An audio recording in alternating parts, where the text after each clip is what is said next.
A friend of Lyntell Washington had harsh words for her killer. Oh, what a tangled web we weave. So, and this spider couldn't get away with this one. He got caught in his own web and the truth came forward. What would you do if you discovered your lover was cheating on you? Some would say, easy, leave them without a second thought, while others would seek revenge. In today's chilling tale, one of those choices would be made, and it would be made at the expense of someone else's life. On June 9th, 2016, a passerby stumbled across an eerie scene that sent shivers down his spine. He discovered something so horrifying that his heart started racing and adrenaline started rushing through his veins. With urgency, he grabbed his phone and immediately dialed 911, setting in motion a chilling tale of crime, mystery, and the pursuit of justice. Today's twisted cheating scandal has a few plots that might seem predictable at first, but there's one that you would never see coming. Join me as we discuss the horrific murder of Lyntell Washington.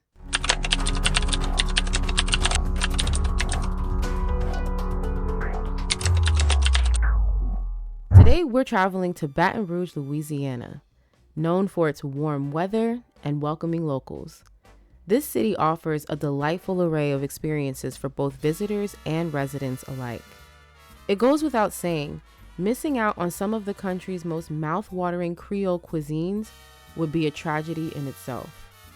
Popular restaurants such as Moreau's, Little Dizzy's Cafe, and Redfish Grill, just to name a few, will leave you wanting to come back for more.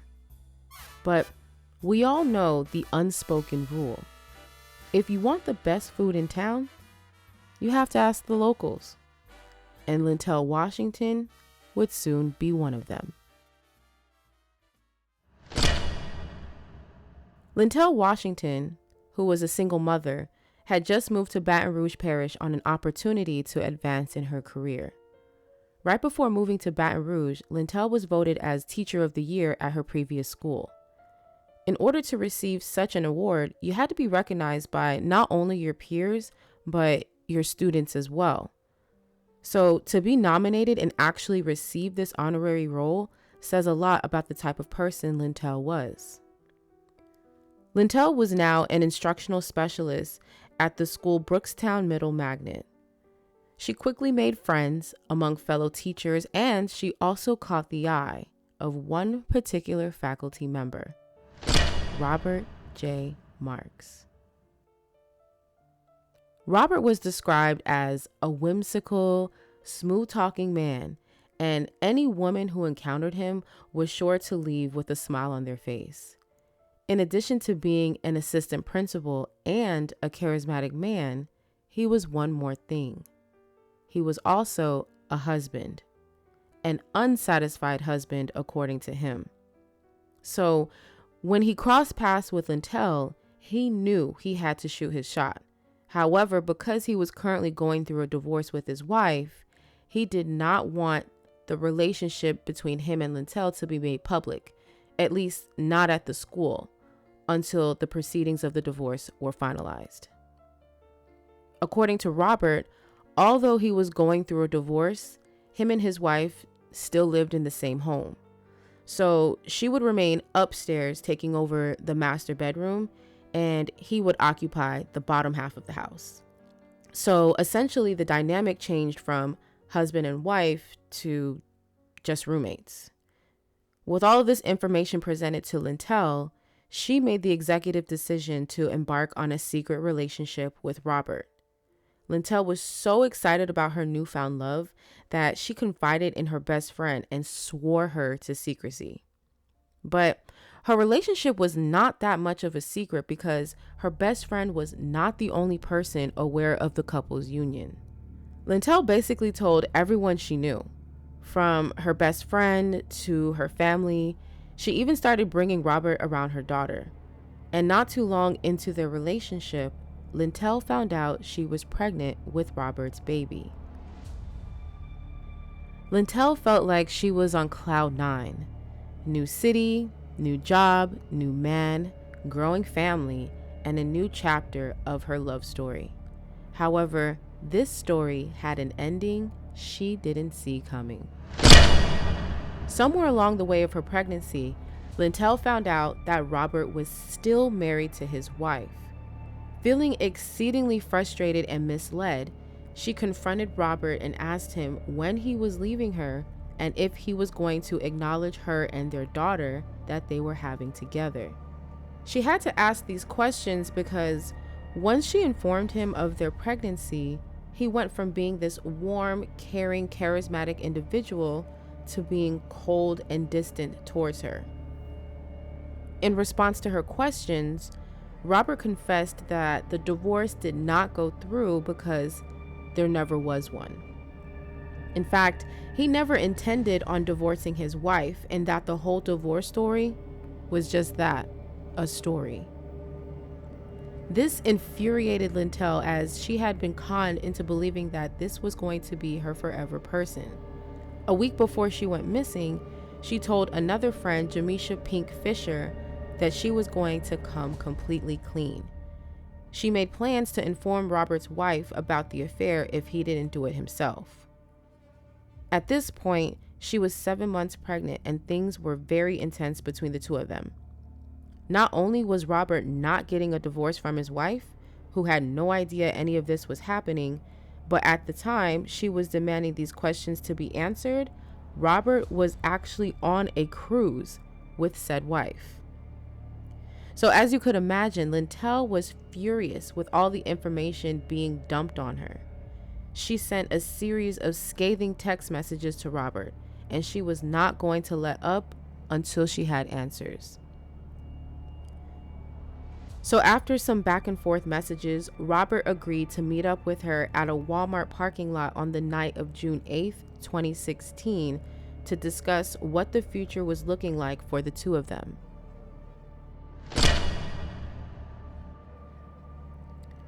It was a sad day on Thursday, June 9th, 2016, when a Good Samaritan found a toddler wandering the parking lot of the apartment complex. Leslie Parms was immediately concerned when he found the little girl clinging onto a pillow, wandering around alone. She was lost and her feet were bare and covered in what appeared to be blood. Leslie said that when he asked the little girl where her mother or her mother's car was, she pointed to a vehicle in the same parking lot they were standing in. Once they got close enough, Leslie snooped around. He didn't find her mother, but he did find something.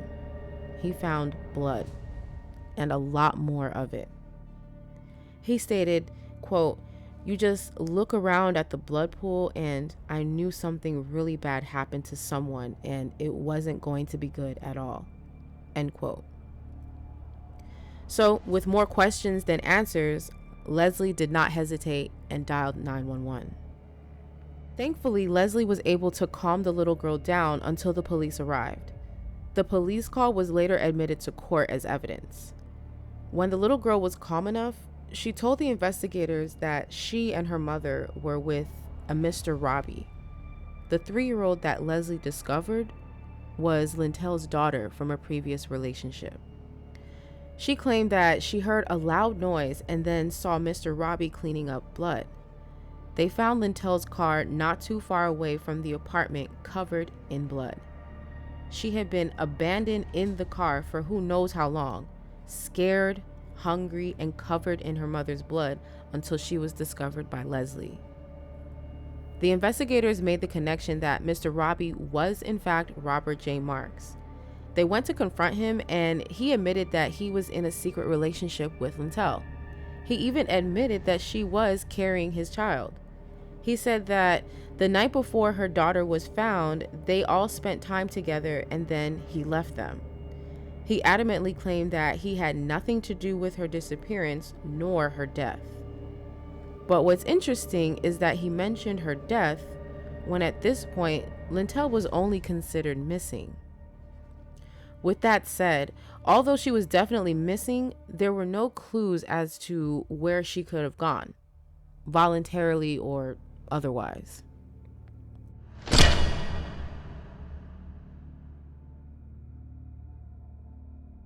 Fast forward about a week later, they find Lyntell's body in Iberville Parish. She had been shot and dumped. She was found in the ditch of a sugarcane field. Robert was their number one and their only suspect, and he was charged with second-degree murder along with feticide and thrown in jail. As expected, Robert was terminated from his role as an acting assistant principal. His wife? She supported him throughout the trial, but ultimately, she filed for divorce. And if you thought that wasn't enough, you're right, because there's more.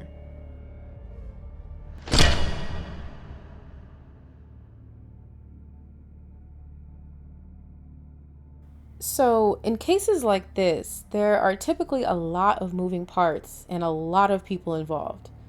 But one person that we haven't really heard much from throughout this entire investigation or even seen is none other than Robert's wife at the time, Carla Marks. And honestly, I truly feel for her because after reading a few statements that she made, it seemed like she was truly blindsided by this whole scenario. Carla didn't even know how he could have had enough time to do all of the things that he had done. She stated he was either at work or he was at home, so she was truly baffled. And the poor woman had to find out just like everyone else.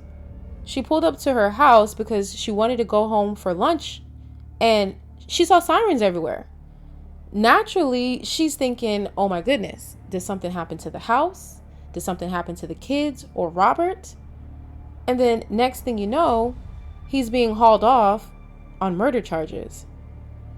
And what made all of this worse is that they were only married for about 4 or 5 years maximum at the time that all of this went down. In addition to that, they also had 2 small children at the time, which I believe came after they got married, or I think their first child was right around the time they got married or soon after. I forget. But they were still in their infancy stages of being married and growing a family when this whole investigation suddenly took over their lives. So being that she had no doubt in her mind that her husband could not possibly be guilty of what he was being accused of, she stood beside him and she did an interview with Nancy Grace. Now, a lot of people had a lot to say about her supporting her husband during this trial, but you also have to understand that that was her husband. And if he was being wrongfully accused, then she had every right to stand by his side in support of his innocence. I know, unpopular opinion. But if it later turned out that he was lying to her and all accusations were proven to be true, then she better have had them papers printed and ready for a fresh autograph. In addition to that, a lot of times with cases like this, legal counsel will generally recommend spousal support for the alleged criminal in order to clean up their image for court, even if the spouse doesn't necessarily want to do it or agree that their partner is 100% innocent. So for the interview, I was only able to find some snippets, but the parts that I did get are literally jaw-dropping because their attorney, Lionel Burns, is a real piece of work. That's all I can say. So if any of you have the CNN subscription and you're able to check their archives, double check for Lyntell Washington's case. And if you are able to find Carla Marks' interview with Nancy, link it in the comments for us so that way we can subscribe and watch it as well, because I would literally subscribe just to watch this interview because I really want to understand her perspective and how her day-to-day was with Robert, being that she literally had no idea that any of this was going on. So what does the day in the life of Carla Marks look like? What time are you waking up? What time is he waking up? What time is he leaving? What time are you leaving? Does he come back at home to have lunch with you sometimes? Or is that something you do by yourself? Does he generally go to work at the same time every single day and stay away from the home for a specific time frame and then come back home at the same time every day? Or does his schedule fluctuate? Does he have out of town business trips, so on and so forth? Like, I have so many questions, and I know that these questions probably may not have been asked in the Nancy Grace interview, but it's just, I want to know. Like, I want to know if there's a point where we could have intercepted and found out that he was up to no good. The questions could go on for days, but in the meantime, let's go ahead and take a look at this interview. We'll start with that high-profile murder case that shook the capital city and has now grabbed national attention. HLN's Nancy Grace is looking into the murder of Lyntell Washington, the Baton Rouge teacher who was 7 months pregnant and found in a cane field in Iberville Parish. WAB's Karen Chawla appeared on the Nancy Grace Show last night discussing this case, and she's here now with more. Karen, we're also hearing from Robert Marks' wife. And this was the first time, Jaron, so this was pretty big. And for those people who actually saw this show yesterday, it was the first time we've heard from the suspect's wife, Kayla Marks. She stands by her husband, Robert Marks, saying that she does not believe he could do this. Now, Baton Rouge police say Marks allegedly shot and killed Lyntell Washington, who was 7 months pregnant with his child. And last night, we heard from Kayla Marks for the first time with CNN's Nancy Grace questioning her specifically about her husband's whereabouts the night Washington was killed. He's a loving husband, a loving wife. I just don't see how he could do it. I'm really just at a loss for words.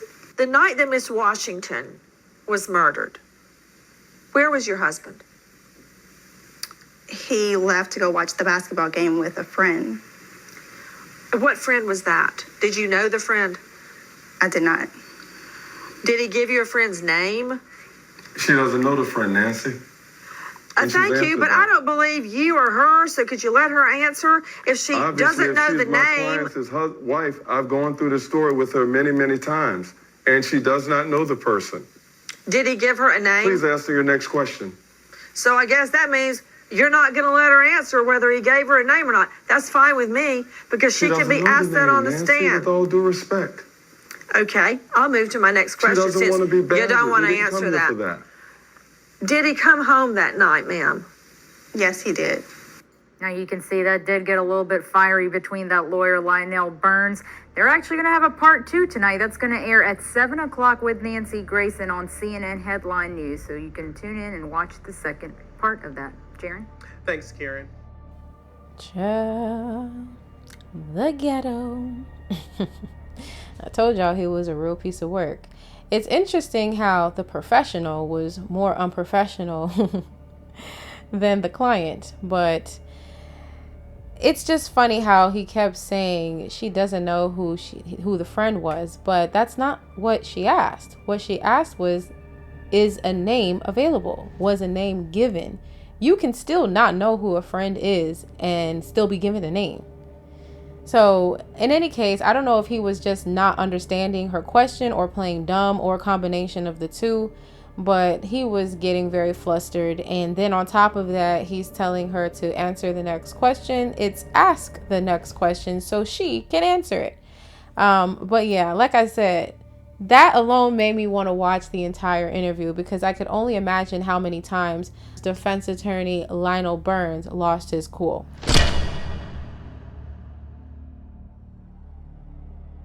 Apparently, there were some jurisdiction issues. After being indicted in Baton Rouge, Iberville threw in their 2 cents to the point that Baton Rouge withdrew their indictment and Iberville took over. And soon, Robert was back in court. And this time around, he was racking up on those charges. They hit him with second-degree murder, feticide, 2 counts of kidnapping, aggravated kidnapping of a child, obstruction of justice, and several gun-related infractions. And just to make sure that Robert didn't try to go anywhere, the prosecution asked for bail to be set at a whopping $2 million. But ultimately, the judge settled on bail at $885,000. The trial was hot and heavy. Both sides got emotional and threw proverbial punches. The opening statements were wild. District Attorney Tony Clayton left not a dry eye in sight during his opening statement.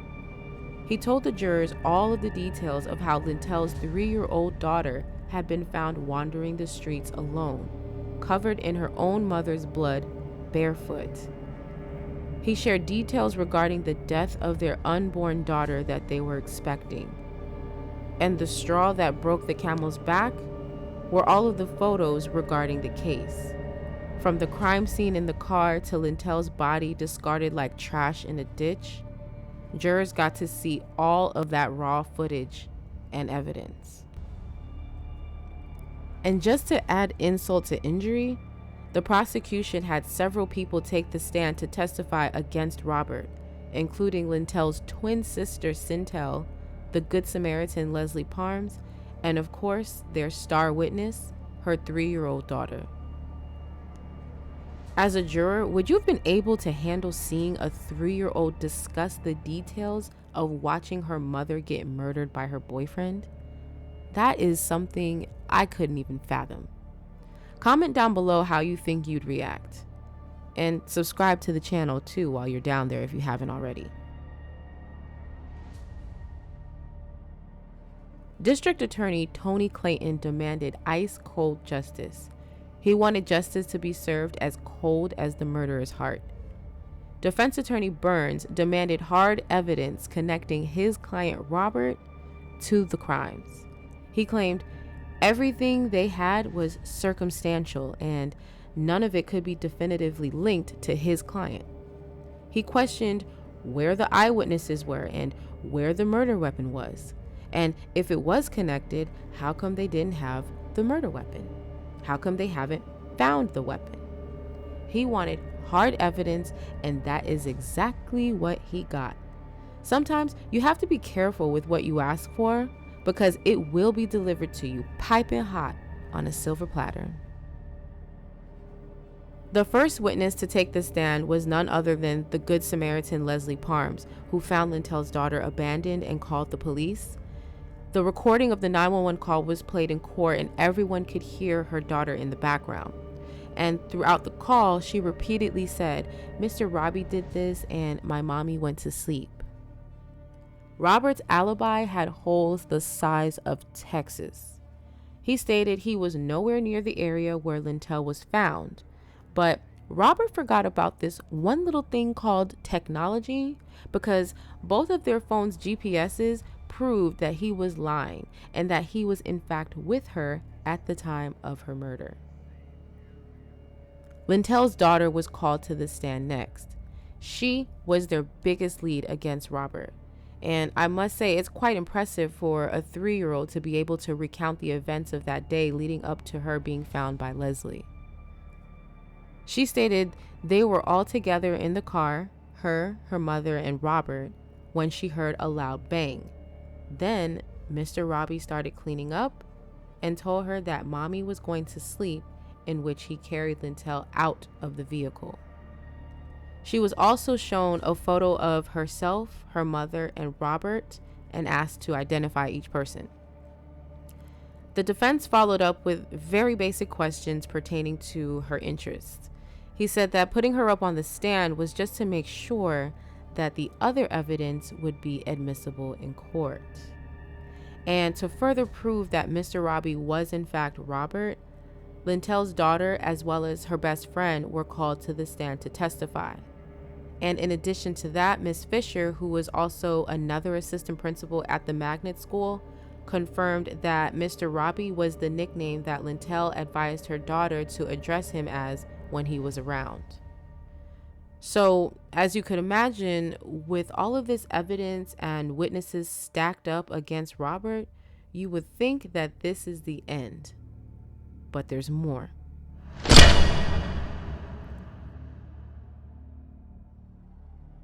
So, in case you forgot, Robert was an assistant principal. Robert was married. Robert had a girlfriend on the side. And he also got his side girlfriend pregnant. And if that wasn't enough on his plate, it turns out that Robert had a second girlfriend. That's a total of 1 wife, 2 girlfriends, and a baby on the way.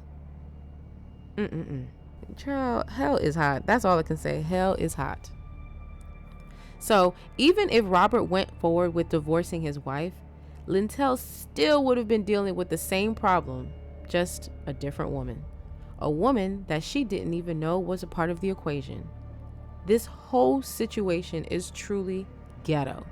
At this big age, we should not still be doing this. So on the night that Robert killed Lyntell and left her 3-year-old daughter for dead, he had his other girlfriend come pick him up from a spot nearby Lyntell's apartment complex. The second girlfriend, her name was Tremika Jackson. They had exchanged several text messages and phone calls throughout the night that Lyntell was killed. So once the story broke the news and she caught wind, she immediately contacted the police. She was very cooperative, and after hearing her side of things, the police determined that she was not involved and she was free to go. I'm sure Tremika wanted no parts of the foolishness. More than likely, she assumed that they would go through his phone and see their interactions, and so to make sure she wasn't labeled as an accomplice, she decided to reach out to them before they found her and clear her name. And it's safe to say she probably knew what it would look like if she didn't come forward on her own, which was a very smart move on her end. There was evidence as far back as the beginning of the pregnancy that something was off. When investigators searched Robert's computer, they saw searches of where to purchase guns and how to buy them. This is around the time that Lyntell discovered the gender of their baby, which was a little girl. The last and final witness was Lyntell's twin sister, Lyntell Washington. For her testimony, she mainly spoke about taking temporary custody of her niece and counseling that she had to undergo. Defense attorney Burns was never told about the counseling and wanted to know why that information had been withheld. And in response, she stated that she only cared about helping her niece heal from the loss of her mother. And unfortunately, like a coward, he took the cowardly way out and he took her life. And not only did he take her life, but it forever changed our lives because we no longer have her. We no longer can call her and laugh and joke and have good times and just, help me raise our child. Washington was 7 months pregnant with Mark's child at the time of her death. They both worked at the same school where he was an assistant principal. He took my best friend. He took Darielle's mother. You took her mom. She was deceived. Deception is real. Marks was married, having an affair with Washington. Her friends say Washington, at first, did not know he was married, and she was about to come clean to his wife when she was killed. She was in love with her killer, and I say it again today. And I love when the justice system, when they get it right. And they got it right. And so I'm excited. Thank you, Jesus, so much. He took something from us that we can't ever get back. Being a boy, grow up, be a man. Be a man. Now, her killer's locked up, and Washington's family and friends are simply asking for prayers. We love her and we will miss her until we see her again one day. So on December 17th, 2021, Robert J. Marks, ex-assistant principal, was found guilty and sentenced to life in prison without the possibility of parole. Lyntell's daughter, who would be around 9 or 10 as of this year, 2023, now resides with her father. He made a final statement saying some days are better than others, but she still misses the warmth and comfort of her mother. I want to send condolences to the Washington family and any friends that knew Lyntell as well. Murder should never be an option for any scenario unless it's self-defense, and even that has its stipulations. So let me know down in the comment section what learning lessons you're taking away from today's story. I personally believe that if you're married or in a relationship, you should not be seeking another person for any reason. If you're mentally checked out, then check out all the way. Sever ties with the person you committed to and investigate what led to your separation. So at least that way, you're not repeating the same relationship with a new person. For my single people, I know the dating scene is rough. Trust me, I know. But try not to put yourself in a position where you can't fully be open about your relationship. If you can't be open and you're starting things off with secrets, then that person is not for you. A lot of times you don't realize it, but you'll be saving your own life because there are scenarios that you cannot foresee happening, just like in today's story with Lyntell. Today's episode is the first of an ongoing series called Twisted Cheating Scandals. This will be the first one added to the playlist, and as the channel grows, you'll be able to check back for more episodes. In the meantime, make sure to subscribe, and you can check out some of the other true crime videos that I've created, which should be on the screen for you to binge watch. Until next time, DTC family, stay safe.